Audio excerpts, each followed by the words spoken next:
고은영 스테이. 내 몸의 노화 속도가 지금 어느 정도인지를 확인해 볼 수 있는 방법이 있습니다. 어떤 건지 보겠습니다. 고속 노화 체크하는 법. 손등을 꼬집어라. 우리가 얼굴 피부는 속여도 손은 못 속인다는 말이 있습니다. 목주름도 못 속여요. 그렇죠. 왜냐하면 요즘에 하도 메이크업 기술이 발달이 돼 있으니까 얼굴은 잘 커버가 맞아요. 되지만 네. 우리가 손등 같은 경우에는 실제로 피부도 얇고요. 그리고 몸에서 이제 피지 분비도 별로 많은 부위가 아니기 때문에 노화 속도가 좀 빠릅니다. 그리고 특히 우리 완경 후에 여성 호르몬이 감소가 되면 이 콜라겐 합성이 좀 줄면서 이 손등에 있는 피부 두께가 더 얇아집니다. 얇아져요. 네, 그래서 이 손등의 피부 상태를 체크하면 내 몸이 좀 고속 노화가 되고 있는지 아닌지를 좀 알 수가 있습니다. 아니 저하고 아나운서하고 똑같아요 지금. 워낙 저기 살이 저는 없어요. 살이 얇아서. 근데 분명히 지금 제 딸뻘이기 때문에 차이가 있을 거기 때문에 네. 자세히 좀 알려주셨으면 그 좋겠어요. 어디를 해야 되는 거예요, 선생님? 네, 지금부터 좀 방법을 알려드리겠습니다. 네. 자, 먼저 한 손을 들어주시고요. 이 반대쪽 손으로 손가락과 이 손등이 만나는 관절 부위 있죠? 이 관절 부위의 살을 한 1.5cm 정도 잡아 올린다는 그런 생각으로 5초 동안 꼬집어줍니다. 그리고 손을 놨을 때 늘어났던 피부가 한 몇 초 이내로 돌아오는지 확인을 해보는 겁니다. 만약에 1에서 2초 안에 피부가 돌아오면 내 노화 상태가 한 30대 이하, 그리고 2에서 5초 안에 피부가 돌아오면 40에서 50대, 그리고 10초 안에 돌아오면 60에서 70대라고 볼 수가 있습니다. 자, 그러면은 네. 심현철 선생님이 말씀해 주신 대로 손가락하고 손등의 중간 관절, 여기 말하는 거죠, 여기, 네, 여기. 거기입니다. 네네. 거기를 당겼다가 놔주십시오. 자, 돌아오는 속도를 보겠습니다. 산이야, 산. 1, 2, 산이야, 산. 4, 산. 5, 6, 7초. 오케이. 자, 그리고 좀 많이 오영실 잡- 씨 보겠습니다. 오영실 씨, 놔주세요. 이것도 태산인데. 놔주세요. 이것도 태산인데. 4, 5, 6, 7, 8. 언제 내려와요? 안 내려와요. 아니, 화살에 화살. 아니 이게 말이 되냐고. 화살해라니까? 이게 지금 말이 됩니까? 오영실 씨 10초 이상. 어머매매매. 충격적입니다. 어머 겉만 뽀로로 한 거구나 나도. 겉만 피부만 좋았어요. 지금 아우, 얼굴. 어떡하니. 우리 고선정 씨 난리 났다. 고선영 갑니다. 저 30대 어린데. 가장 어립니다. 고선영. 놔주세요. 이게 탄력이지. 놔주세요. 요건 1, 2초 만에. 없어졌네. 1, 2초 만에 없어지네. 역시 야. 다르네. 그러면 지금 피부가 가장 늦게 회복된 분이 놀랍게도 오영실 씨입니다. 네. 우리 중에 가장 고속 노화하고 계신 분이에요. 아, 이런 결과 나올 거라 예측하셨습니까? 성격이 급해요. 아. 그러니까 늙는 것도 급해지나 안 돼요. 봐요. 천천히 가세요. 어떡하니. 뭐 엄지제왕이 어딥니까? 이런 거에 또 그렇죠. 해결법을 제시해 주잖아요. 당연하지. 그래서 오늘 그 해답을 주실 분을 저희가 특별히 모셨습니다. 지난 20년 동안 우리나라의 먹거리를 전수조사한 건강 전도사시죠. 충남대학교 화학과 이계호 교수님 모셔보겠습니다. 요즘 저속 노화라는 말이 핫 이슈입니다. 다들 왜 저속 노화에 열광하세요? 저속 노화 관심 있으시죠? 아 그럼요. 젊게 살고 싶으니까요. 늙어 보여서 좋을 건 없죠. 그리고 안 아프고 뭐 이렇게 좀 살고 건강하게. 싶다. 과학자들이 인간의 수명을 120세로 보거든요. 그러면 120세보다 더 살기를 원하세요? 정상적으로 살아도 120세를 사는데 아우, 100세도 힘들어요. 아, 100세만 가더라도 진짜 아유. 예. 근데 실제로 자연의 법칙에 의하면요. 저속 노화는 불가능합니다. 왜 불가능? 지금 현재 한국 사회는요. 정상 노화에서 고속 노화가 아니라 초고속 노화 시대에 살고 있습니다. 예. 아니 옛날보다 수명이 더 길어졌는데요? 그렇죠. 수명이 긴 이유는 여러 가지 의료라든지 이런 예방 부분이 굉장히 많이 발달했고 또 영양 성분이 골고루 과거보다는 있던 성분 때문에 평균 수명이 늘었는데 근데 문제는 80세까지 살 때 3명당 1명이 암에 걸린 나라가 바로 한국이에요. 전 세계 194개국 중에서 대략 몇 등쯤 할까요? 1등이 1등이잖아요 대장암. 194개국 중에서. 진짜 많다고는 들었는데. 우리는 뭐든지 1등을 해야 합니다. 1등이에요? 전 세계 1등인데도 20세에서 49세까지 젊은 사람의 대장암 환자가 전 세계 1등입니다. 2049에서 1등. 예, 와. 20세 49세. 충격적이다. OECD 국가 중에서 우리나라 청소년 행복 지수가 몇 등인지 아세요? 38개국 중에서 꼴등입니까? 38등입니다. 꼴등이네. 아, 여러분들의 자녀 중고등학교 학생들이 이 세상에서 제일 불행하다고 대답하는 세대에 살고 있다. 왜 그렇죠? 우리는 그건 그럴만해요. 한없이 그 세대를 물려주지 않으려고 네. 배고프면 그렇게 열심히 살아주는데. 지금 우리나라가 왜 초고속 노화의 주범이 되는지 한 두 가지 원인만 한번 체크를 해서 120세까지 장수할 수 있는 그런 방법들에 대해서 한번 서로 얘기를 해봤으면 좋겠습니다. 고속 노화 막는 법 1단계. 고속 노화를 정상 노화로 되돌려라. 초고속 노화의 원인 중에 저는 첫 번째로 활성산소라고 봅니다. 이 활성산소는요, 여러분들이 아침 드시고 점심 드시고 식사하셨죠? 예. 네. 밥을 먹어도 밥이 우리 몸속에 들어와서 활성산소가 생겨요. 그러니까 활성산소는 상당히 자연스럽게 생기는데 제가 그동안에 연구한 내용 중에 한 가지는 튀긴 음식입니다. 기름에 튀기거나 기름에 굽거나 예를 들면 그 간식을 보면요, 전부 튀겼어요. 과자인가? 웬간한 건 다 튀겨요. 다 튀기지. 튀겨야 모든 걸 다 맛있으니까. 튀기지. 다 튀겨. 책상도 튀기면 맛있다 그러잖아요. 기름은 열을 받게 되면 전부 산화 지질 또는 과산화 지질로 바뀌어요.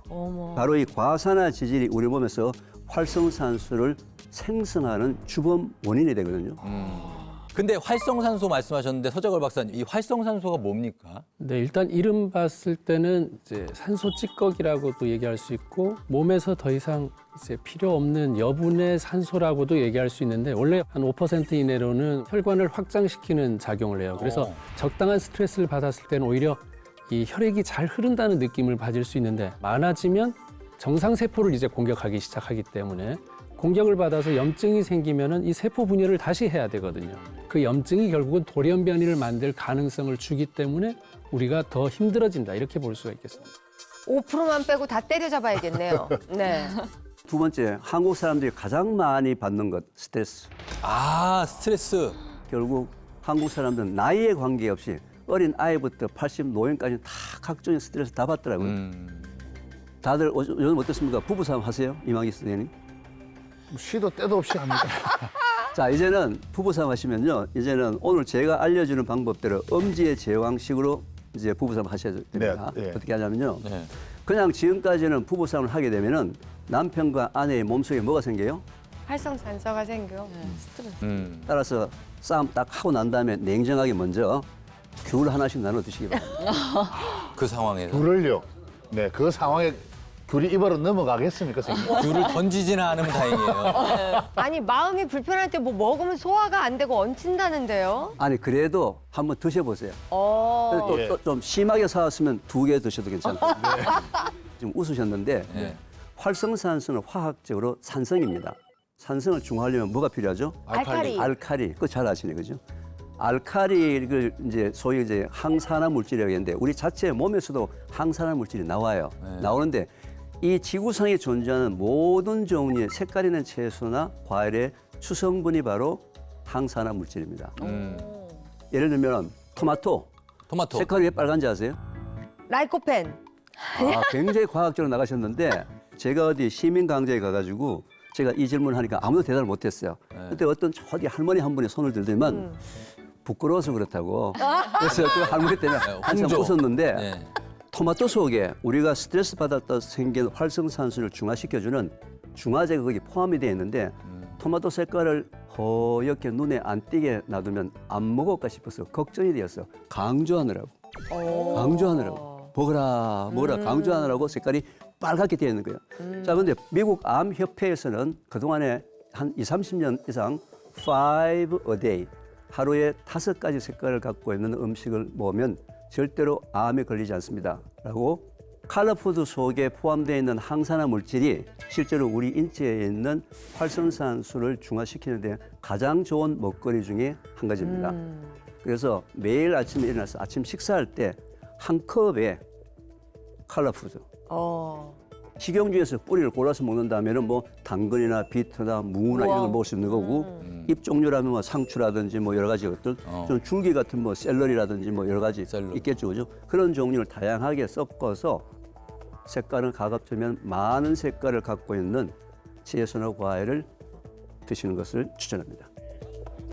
그 채소 중에서 꼭 지용성 비타민을 먹기 위해서는 기름에 볶아야 되는 것들이 있어요. 맞아요. 토마토나 당근 같은 거. 맞아요. 근데 아까 기름을 쓰면 자꾸 활성산소가 만들어진다고 하셨는데 이럴 때는 어떻게 해야 될까요?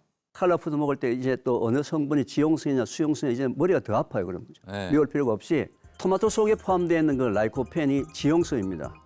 과량을 먹게 되면요, 그 라이코펜이 분해가 안 되어서 오히려 장을 좀 거북하게 만들고 가스를 발생시키는데, 그래서 외국에서는 토마토를 먹을 때 무엇하고 같이 먹죠? 기름, 올리브 오일. 올리브를 기름과 같이 먹죠. 칼라푸드를 먹을 때 소량의 견과류, 그 기름이 있으니까.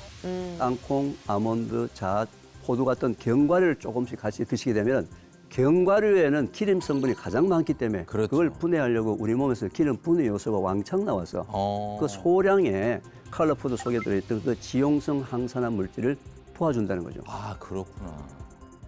자, 그런데 고속노화를 일으키는 주범이 한 가지 더 있다고 하셨거든요. 지금 현재는 여러분들 먹거리 먹으려면 어떤 먹거리를 찾아서 다닙니까? 맛있는 거, 그렇죠. 또 또 이왕이면 건강한 거. 건강한 거. 요즘 관심이 그렇게 바뀌었어요. 네. 왜? 아픈 사람이 너무 많기 때문에 그런 거예요. 음. 그런데 아무리 맛있고 아무리 건강한 음식이라 하더라도 여러분들이 그게 소화가 안 되면 전부 독이 되거든요. 맞아. 대개 우리나라 선때도 좋다 그러면 또 많이 먹습니다. 여름철에 콩국수 해가지고 먹죠. 또 집에 가서 두부해서 먹죠. 들고 다니는 냉장고에 먹죠. 콩밖에 없어요.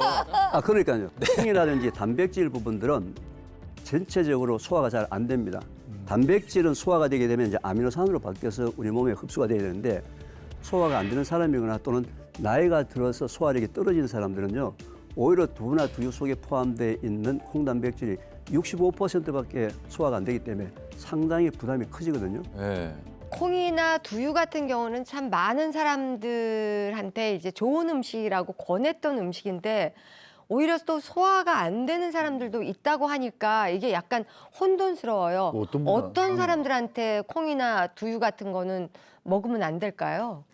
네, 앞서 이계호 교수님께서 말씀하셨지만 이 두유나 두부 같은 콩 단백질이 뭐 돼지고기, 소고기, 계란 같은 동물성 단백질보다 오히려 더 소화가 잘 안 된다는 걸 모르고 계시는 분들이 많거든요. 네. 특히 콩에는 뭐 피틴산이나 또 트립신 억제제 성분이 들어있기 때문에 평소에도 또 소화가 좀 잘 안 되고 위산 저하증이나 이 가스가 조금 잘 찬다 이러신 분들은 두유나 뭐 두부 같은 이런 콩을 압착해서 만든 것보다는 콩을 드시고 싶으시면은 밥에다가 콩을 조금씩 넣어서 드시는 그렇게 적당량만 드시는 게 좀 좋을 것 같습니다. 그러니까 선생님 말씀을 다 들어보니까 고속노화를 막으려면 소화가 잘 안 되는 음식을 먹을 게 아니라 잘 되는 음식을 먹는 게 정말 중요하겠네요. 네, 맞습니다. 그래서 저희가 준비한 게 있습니다. 바로 이건데요. 여기 있는 이 밥상이 이계호 교수님께서 평소에 드시는 소화가 잘 되는 밥상이라고 합니다. 역시 뭐 현미 잡곡밥은 제가 이제 좋아하는 밥이고요. 예. 또 청국장 찌개는 뭐 대한민국 사람들이라면 다 먹는 것. 발효 음식.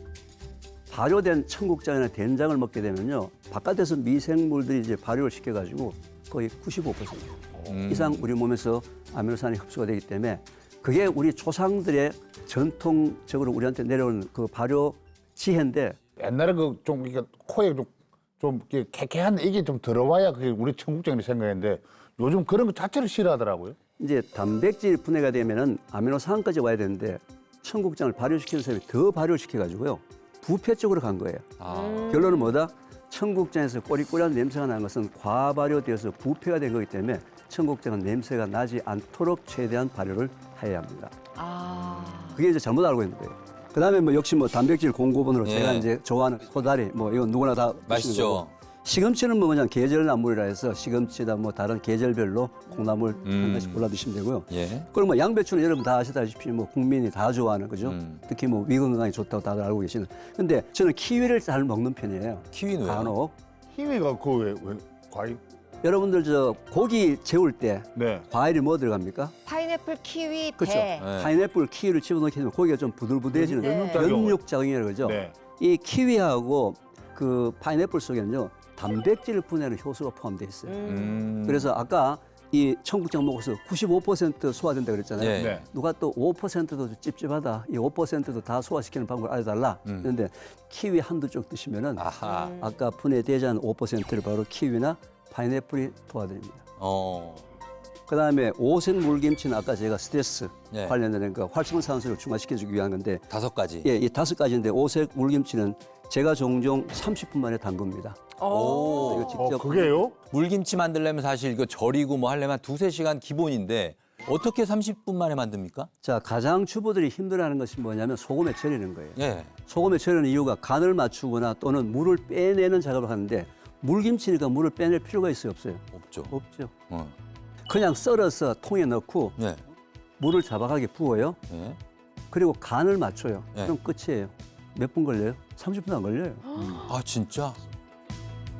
그런데 여기에서 이제 아이들이 가장 맛있게 하려면요. 여기에다가 무, 사과, 배를 많이 집어넣을수록 사이다 맛으로 계속 변합니다. 자 그러면 다 같이 한번 시식을 해보시죠. 네. 너무 예쁘네요. 네. 세상에 색깔 봐. 이건 잔치상에 올리는 것 같아요. 야.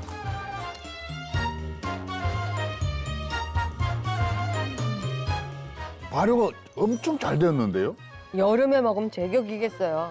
국물이 시원한 게 이 채소 안에 다 배어서 아삭아삭하니 딱 좋은 식감이고 아니, 그러니까 5가지 컬러푸드가 막 다 있잖아요. 노란색, 빨강색, 하얀색 많으니까 이것만 먹어도 진짜 활성산소가 중화될 것 같은 그런 느낌이 들어요.